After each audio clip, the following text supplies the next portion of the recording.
Au menu du C Weekly Tech, le 4e essai de la méga fusée Starship a réussi avec brio à revenir sur Terre après une épopée fantastique. Puis Elon Musk change les règles de X pour accepter le contenu X. Suivi du PDG de Zoom qui veut des jumeaux numériques aillent à notre place aux réunions. Et enfin, Eleven Labs révolutionne le sound design des jeux vidéo avec son IA Text to Sound, un remplacement de l'humain dans le JV. Allez, le Weekly, c'est parti! La fusée Starship de SpaceX, après 3 tentatives, a enfin réalisé un vol d'essai réussi de bout en bout.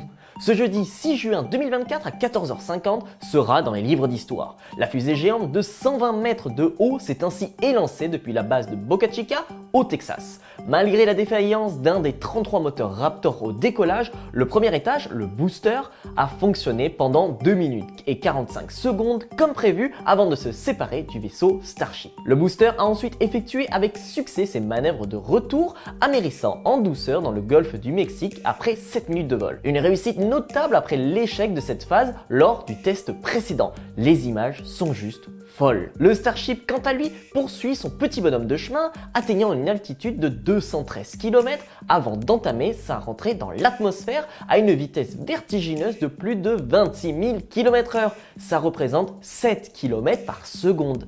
7 km chaque seconde! Mais le plus impressionnant est à venir. Du plasma s'est formé autour du prototype pendant sa descente, donnant des images sublimes et absolument inédites. 2 caméras embarquées sur le Starship ont fourni des images inédites de la rentrée atmosphérique, montrant l'intensité de la chaleur et de la résidence du bouclier thermique. Ces images, d'une valeur scientifique inestimable, permettront d'améliorer la conception des futurs vaisseaux de SpaceX. Mais le Starship a eu chaud, très chaud. Un des flaps qui permet de stabiliser le vaisseau a commencé à se consumer de l'intérieur. Il est entré en fusion.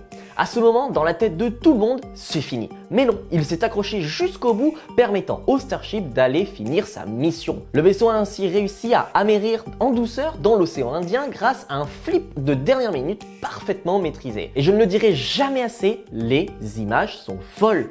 Elon Musk, le PDG de SpaceX, n'a pas tardé à féliciter ses équipes pour ce succès retentissant. Il a également annoncé sur son compte X qu'il envisageait, lors du prochain essai, de faire atterrir le booster sur l'aire de lancement et de le récupérer à l'aide des bras mécaniques sur la tour de lancement. Bon, il s'est peut-être un petit peu emballé, mais on peut garder espoir. Le succès du 4e vol d'essai de Starship est bien plus qu'une simple réussite technique. Il représente un pas de géant et un avenir pour l'humanité qui s'aventurera au-delà de la Terre, explorant de nouveaux mondes et repoussant les limites de ce qui est possible. SpaceX et sa détermination et son innovation continuent de tracer la voie vers cet avenir prometteur. Ce jour était historique.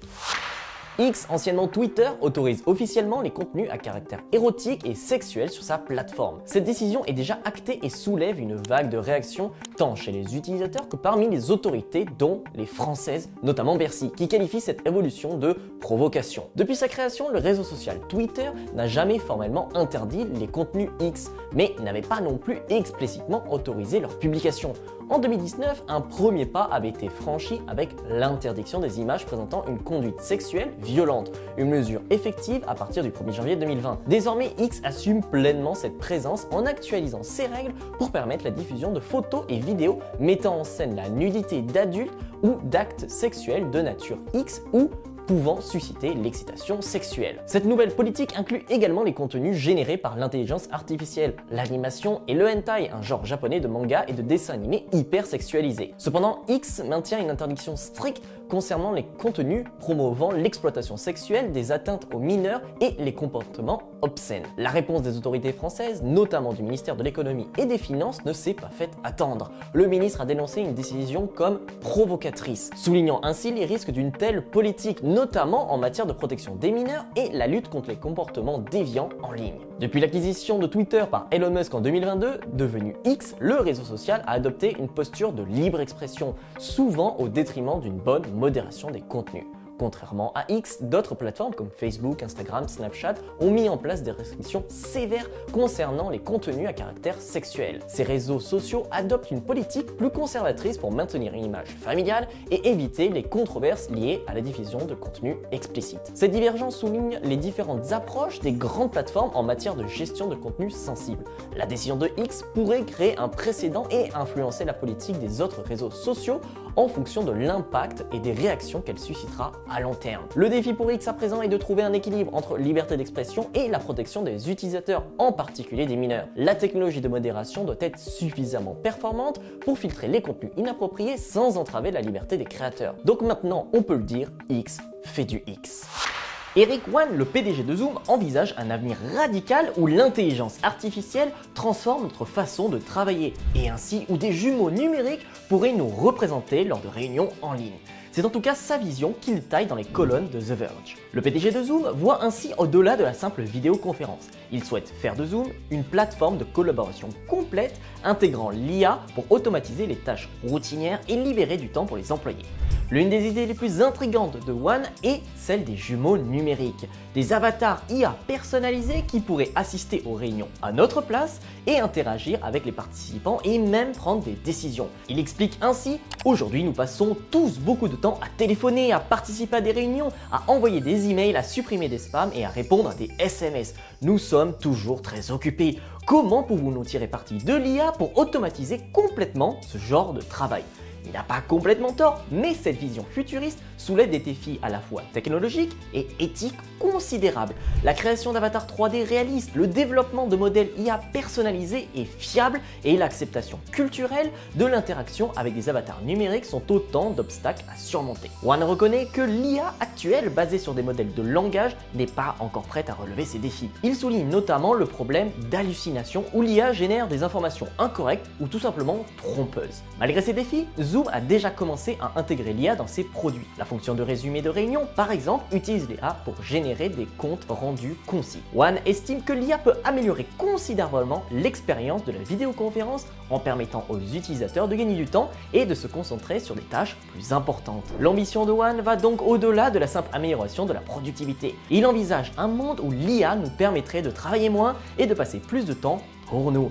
Et il suffit de l'entendre pour vouloir le croire. Pourquoi devrions-nous travailler 5 jours par semaine? À l'avenir, peut-être 4, voire 3. Pourquoi ne pas passer plus de temps avec votre famille?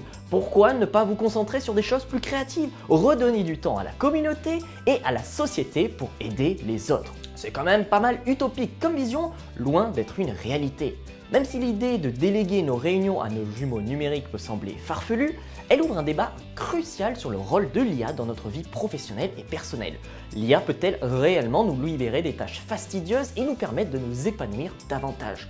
Ou risque-t-elle de nous aliéner et de nous déconnecter de nos interactions humaines? Et puisque tout le monde aura le même langage d'IA, donc la même façon de penser, les questions ne sont ainsi pas seulement techniques, mais aussi éthiques. Eleven Labs, déjà connu pour sa technologie révolutionnaire de synthèse vocale, annonce aujourd'hui le lancement de son nouvel outil basé sur l'intelligence artificielle Text-to-Sound. Ce générateur d'effets sonores promet de transformer radicalement la manière dont les développeurs de jeux vidéo conçoivent et produisent les paysages sonores de leur création. Text-to-Sound permet ainsi de générer des effets sonores, des pistes instrumentales courtes, des ambiances sonores et même une grande variété de voix et de personnages, le tout à partir d'une simple description textuelle. Les possibilités créatives offertes par cet outil sont immenses pour l'industrie du jeu vidéo qui pourra désormais créer des sons sur mesure adaptés à chaque univers et à chaque situation de jeu. Pour entraîner son modèle d'IA, Eleven Labs s'est associé à Shutterstock, une plateforme d'images, de sons et de vidéos sous licence qui propose des contenus de qualité.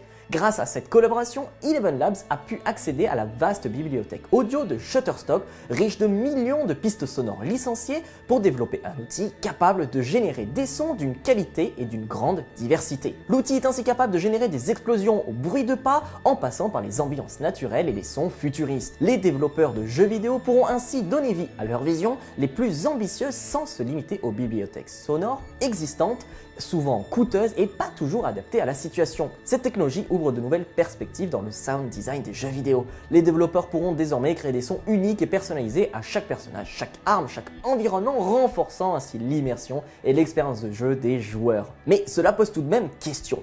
Déjà, cela prend le boulot de personnes dédiées au sound design. Si cela est utile pour un petit studio avec un budget limité, cela fonctionne aussi pour un gros studio avec de gros budgets et du coup des coupes budgétaires. Sans oublier l'aspect créatif. L'IA crée du contenu à partir de contenus existants. Peut-on atteindre une limite créative par ce biais-là? Est-ce que ça ne va pas finir par tourner en rond? C'est autant de questions qui n'ont pas de réponse aujourd'hui. Text to Sound est ainsi disponible dès maintenant pour tous les utilisateurs d'Eleven Labs. La version gratuite permet de générer jusqu'à 22 secondes de son à partir d'une description textuelle, tandis que les versions payantes offrent des fonctionnalités supplémentaires telles que la possibilité d'utiliser des clips audio générés à des fins commerciales. Et pour vous, c'est bon ou mauvais pour le monde du jeu vidéo? Dites-le nous en commentaire. Le Weekly Tech, c'est fini. Rendez-vous la semaine prochaine.